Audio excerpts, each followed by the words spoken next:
नमस्कार दोस्तों, स्वागत है आपका इंडियन स्टडी के हिंदी यूट्यूब चैनल में। दोस्तों, जैसा कि आप लोग जानते हैं, डेली बेसिस पर आप लोग की रीजनिंग की क्लास चल रही है और इस क्लास का उद्देश्य होता है 10 मिनट में 20 क्वेश्चन करने का, ताकि आपका time management UPSI, UP jail warden, Delhi police किसी भी एग्जाम में बन पाए।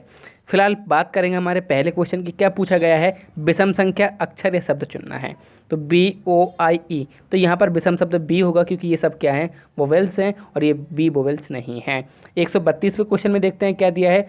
अविवाहिता, पत्नी, विधुर, विधवा। तो इसमें से अलग क्या हो जाएगा? तो पत्नी को छोड़कर सभी क्या हो जाएंगे? विधवा के रूप हो जाएंगे।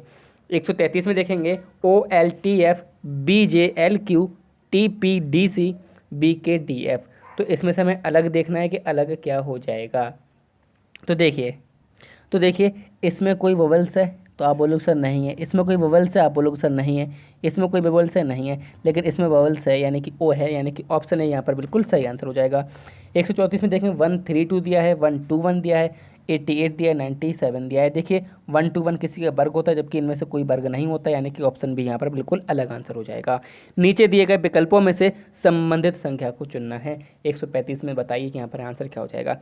1/9 यानी कि 9 का स्क्वायर कर दे 81 हो गया, तो 13 है, 13 का स्क्वायर कर दे 169 हो जाएगा, यानी कि ऑप्शन सी यहाँ पर बिल्कुल सही आंसर हो जाएगा। निम्नलिखित में से कौन सा डायग्राम पुस्तकों, उपन्यासों और पुस्तकालय के बीच सही संबंध को दर्शाता है? तो पुस्तकालय में पुस्तक भी होती है, उपन्यास भी होते हैं, यानी कि ऑप्शन बी यहाँ पर बिल्कुल सही आंसर हो जाएगा। वह क्षेत्र ज्ञात कीजिए जो जीव विज्ञान और कंप्यूटर पढ़ने वाले किंतु गणित ना पढ़ने वाले छात्रों को दर्शाता है। तो गणित वाले क्या हैं? ये हैं। तो ये तो अपन बिल्कुल ले नहीं सकते हैं, ये जी चीज़ ये तो हम लिख नहीं सकते हैं। जीव विज्ञान और कंप्यूटर के छात्रों, कंप्यूटर पढ़ने वाले किंतु गणित न पढ़ने वाले को छात्रों को दर्शाता है। तो क्षेत्र कौन सा? ये है, यानी कि ये हैगा 7 बीच में है। तो यहाँ पर ऑप्शन डी बिल्कुल सही आंसर हो जाएगा। फादर को HCVJGT के रूप में कोडेड किया जाता है, तो सिप को कैसे कोडेड किया जाएगा ये आपको देखना है। तो देखिए F से H तक है, यानी कि +2 क्या है, A से C तक +2 क्या है, T से V तक +2 क्या है, यानी कि +2 की सीरीज चल रही है। तो SHIP, तो S में +2 करोगे U मिलेगा और P में +2 करोगे तो आपको R मिलेगा। तो U और R दोनों में है, लेकिन अब J आएगा या फिर K आएगा। तो H में 2 करोगे तो आपको J मिलेगा, यानी कि ऑप्शन डी यहाँ पर बिल्कुल सही आंसर हो जाएगा। निम्नलिखित शब्दों को शब्दकोश में दिए गए क्रम के अनुसार लिखिए। तो NEC, NEC, NEC, NEC सब में है। R भी NECR, NECR, NECR, NECR, O भी है, O भी है, O भी है, O भी है। अब यहाँ पर L है, यहाँ पर M है, यहाँ पर P है, यहाँ पर P है। तो L पहले आएगा या M पहले आएगा? तो आप बोलोगे सर L पहले आएगा, यानी कि पहला शब्द जो है वो पहले आएगा। उसके बाद M पहले आएगा या P पहले आएगा? तो आप बोलोगे सर M पहले आएगा, यानी कि 1 और 2 किसमें? सिर्फ ऑप्शन सी में, ऑप्शन डी में है। अब देखिए यहाँ पर P यहाँ पर भी है, P यहाँ पर भी है, यहाँ पर O है, यहाँ पर H है। तो H पहले आएगा या फिर O पहले आएगा? आप बोलोगे सर H पहले आएगा, यानी कि ऑप्शन डी यहाँ पर बिल्कुल सही आंसर हो जाएगा। किसी कोड भाषा में SUERENI का अर्थ है सी इज़ ब्रेव, PISORRENI का अर्थ है सी इज़ ऑलवेज स्माइलिंग, और SORREZHI का अर्थ है इज़ ऑलवेज चीयरफुल।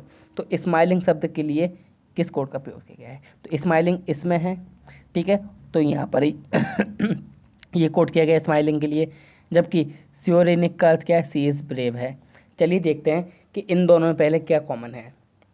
तो यहाँ पर देखिए एक तो RE कॉमन है, ठीक है, तीनों में RE कॉमन है। तो RE कॉमन है तो तीनों में एक ऐसा शब्द होगा जो तीनों में कॉमन होगा। तो इस देखिए तीनों में कॉमन है, तो RE किसके लिए हो गया? इसके लिए हो गया है, ठीक है। नेक्स्ट यदि देखेंगे तो निक इसमें भी है और निक इसमें भी है कि नहीं है? तो अब इसमें क्या है? तो इसमें क्या है? C है और इसमें भी C है। तो निक किसके लिए हो गया? C के लिए हो गया। अब देखिए निक हो गया, RE हो गया। अब यहाँ पर क्या है? शोर है और यहाँ पर भी शोर है। तो इन दोनों में देखिए क्या है? तो देखिए यहाँ पर हमारा क्या हो गया है? शोर है, यहाँ पर भी शोर है, और यहाँ पर स्माइलिंग है, यहाँ पर स्माइलिंग है नहीं है, ऑलवेज है। तो शोर किसके लिए हो गया? ऑलवेज के लिए हो गया। अब बचा क्या? PI, तो PI किसके लिए हो जाएगा? स्माइलिंग के लिए हो जाएगा। तो स्माइलिंग के लिए PI हो जाएगा, यानी कि ऑप्शन ए बिल्कुल सही आंसर हो जाएगा। अपने से आगे बैठी हुई महिला की ओर देखते हुए अमित ने कहा, वह मेरी पत्नी के पति की बहन है। उस महिला का अमित से क्या संबंध है? क्या बोला? वह मेरी पत्नी के पति, यानी कि खुद अमित हो गया, पत्नी के पति की बहन है, ठीक है। तो उस महिला का अमित से क्या संबंध हुआ? अब आप खुद बोल दोगे सर वो उसकी क्या है? बहन है, यानी कि ऑप्शन डी बिल्कुल सही आंसर हो जाएगा। एक खुदरा दुकान में 54 अलमारियां थीं, प्रत्येक अलमारी में 28 रैक बने थे, प्रत्येक रैक में 10 बॉक्स रखे थे, प्रत्येक बॉक्स में 4 कमीजें रखी थी। एक दिन 500 बॉक्स बेचे गए और 250 खरीदे गए, तो उस दिन कितनी कमीजें बेची हैं? तो सबसे पहले तो देखिए 54 अलमारियाँ थी, 54 अलमारी में 28 रैक थे और प्रत्येक रैक में 10 बॉक्स रखे थे, तो टोटल कितने होगा हमारे? 15,120 होगा बॉक्स। अब 15,120 में से प्रत्येक में 4 कमीजें रखी थी, तो ये कितना होगा हमारे? 60,480 कमीजें हो गई टोटल। अब बेची कितनी गई? प्रत्येक बॉक्स में 4 कमीजें रखी थी, एक दिन 500 बॉक्स बेचे गए। अब 500 बॉक्स बेचे गए और 500 बॉक्स में 4, प्रत्येक बॉक्स में 4 थी, तो 2,000 कमीजें बिक गई और 250 खरीदे गए। अब क्या हुआ? 250 खरीदे गए यानी कि 1,000 खरीदे गए, तो 2,000 में से 1,000 गए तो बचा कितना? 1,000। अब 60,480 में से 1,000 घटा दीजिए तो 59,480, यानी कि ऑप्शन ए यहाँ पर बिल्कुल सही आंसर हो जाएगा। यदि PKRO को 72962 और KRRPK को 29972 के रूप में कोडेड किया जाता है, तो NJMLZ को कैसे कोडेड किया जाएगा, ये हमको देखना है।